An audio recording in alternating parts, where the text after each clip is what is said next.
a little interesting. If you're new to the channel, don't forget to subscribe or else. But today's video is going to be a little different because it's going to end up on two channels. Some of you will get to see this video as a listening lesson on my English channel. Then some of you will get to see this video on my 9 Years in China and Beyond channel, where I'm going to try to really open that channel up and get a lot more things going on it. Recently, just as of 4 or 5 days ago, in China, in Beijing, gigantic flood, the biggest floods in 140 years. Holy cow. And I've seen some of the videos. Whew, don't like flooding.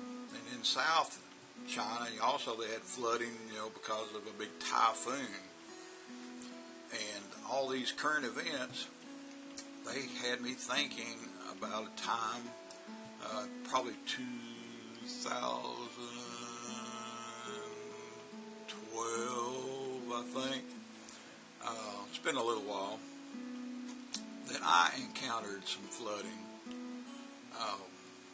When I was in Huainan, I knew I was only going to be there for a year because I didn't like my main school. I taught at 2 colleges, and my little college that I taught at, I loved the people there so much. But anyhow, it was getting near the end of the school year, and I had to find another job, which it's easy. Once you're in the system over there and you're doing okay, you can get a job as a teacher. Excuse me, I had a drink already. But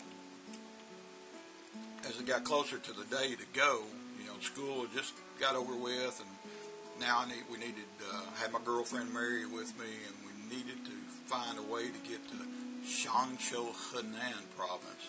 That was going to be my next school, so we were going to bebop across Anhui province, and just across the border in Henan is Shangqiu.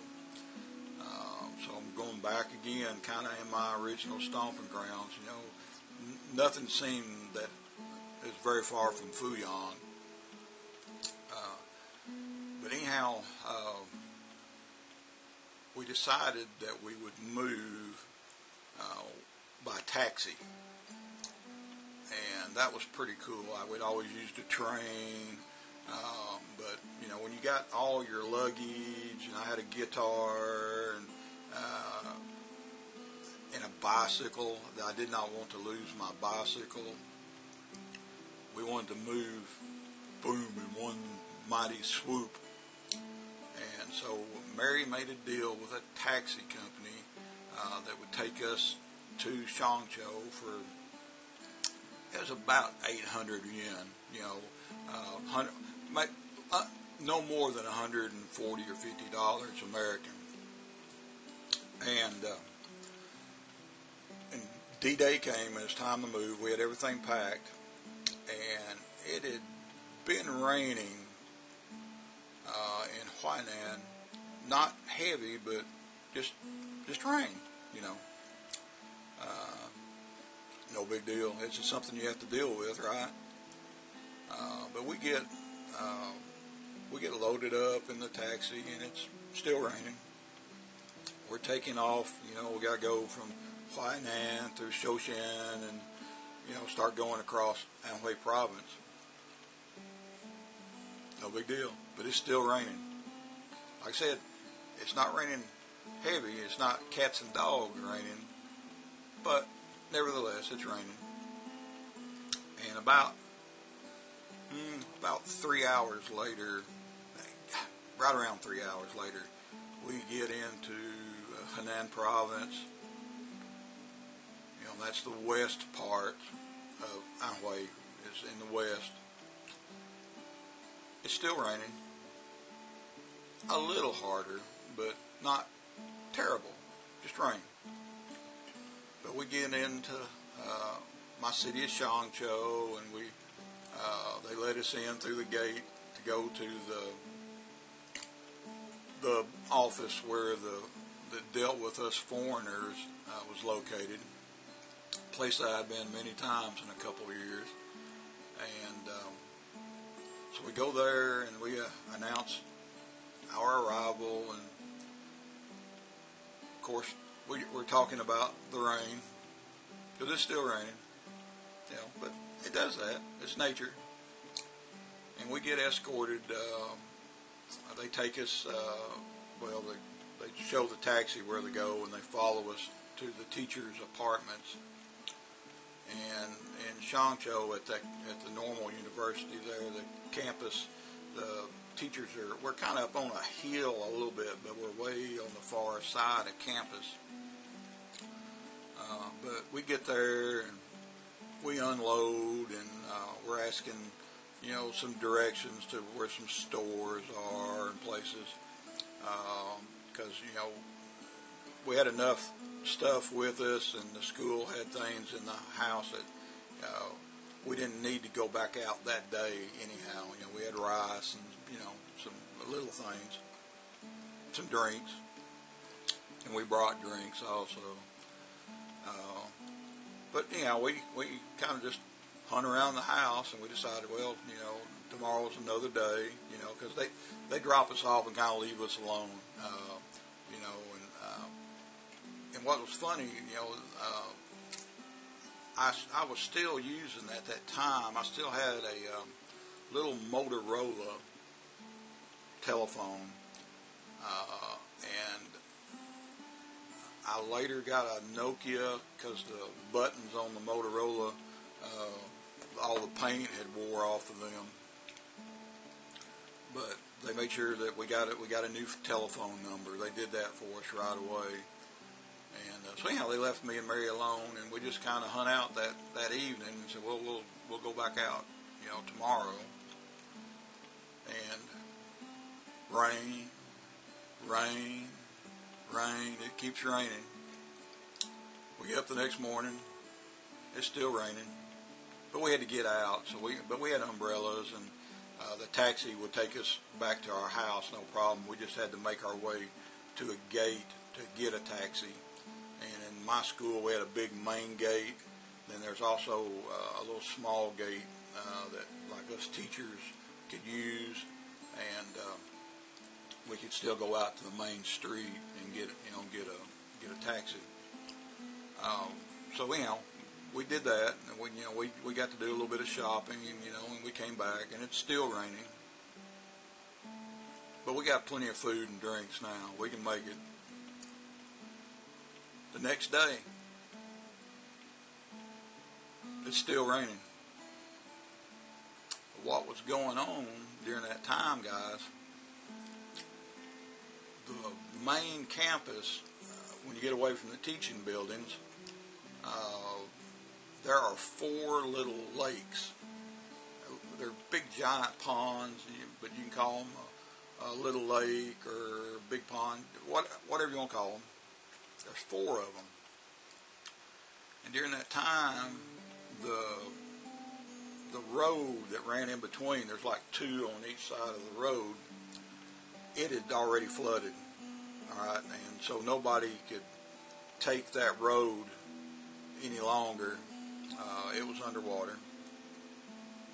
And by the 4th day or the end of the 3rd day, it was pretty serious. And we got up, I think it was the 4th day. I wish I could remember exactly, but I remember it just rained and rained and rained. And I think it stopped on the 4th day, or when we woke up on the 4th day, boom, it quit. But by then, folks, it was like Noah's Ark conditions out there. Water everywhere. But we want to get out and look around. I mean, we're at the new school, the new campus, and it's way before any students would show up. So we're out looking around, and back down the main road going toward the little lakes, there are some more teacher apartments, and they have tennis courts and volleyball courts and stuff like that, basketball. You know, you can get out there and have a little bit of fun, but it's still a little ways from us. But we get out there and we get near those teachers' apartments, and we see there's people running around everywhere wading the water. Now you understand this is a big campus, and you got this big flooded road area, and now all the ponds, the little lakes, had flooded over. Everything was outside its banks, and now the whole world where we were was one big gigantic lake flooding. But yeah, we're watching these people. They're running around out there wading and playing in the water, and you go, oh, that's cool. You know, it's summertime, and they're out playing in the water. But I got to looking. A bunch of them were carrying nets in their hands. What in the world? You look over to where the volleyball courts are, and you see the kids and the adults, and they're running around with nets in their hands. Those little lakes were full of fish. And now fish were swimming all over the school campus. If there was water, there were fish swimming. And we're talking about catfish and all kinds of Chinese catfish, eels. They got these eels that a lot of people eat. They're swimming around everywhere. But we get the biggest thrill watching these people. I mean, they're running around. They got the nets, and they're scooping up, trying to catch these fish. And it was funny. And it stayed like that, people. The water never went down for weeks. I don't know how many fish got caught out of that deal, but when all that flooded, there was no place for it to go. The campus was not equipped for that to happen. So water had to just dissipate naturally. So I remember for several weeks that me and Mary would take my bicycle out, and we would just take the bicycle through the water just to get out and play. But to go to the main gate, we had to take a different route just to get out to the main gate. And right before school, about 2 weeks before school, the water had dissipated, and the lakes now contain the water. The road, it wasn't totally dry yet.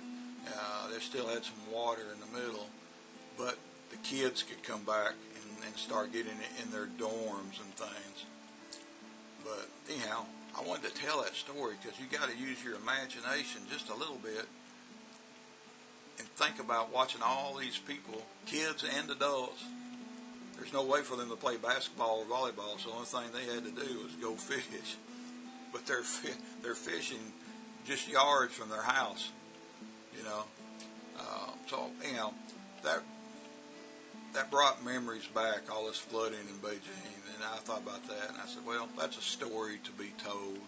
And if you're listening on the English channel, listen. I hope you're listening to me without the subtitles. Then you go back and listen and watch the captions or the subtitles. If you're on my 9 Years in China channel, I just hope you just enjoyed hearing that, okay? Just another one of those videos you just kind of have to envision as I tell it. So, but all of you have a great day, okay? And we will see you again soon. So take care. So, bye-bye, folks.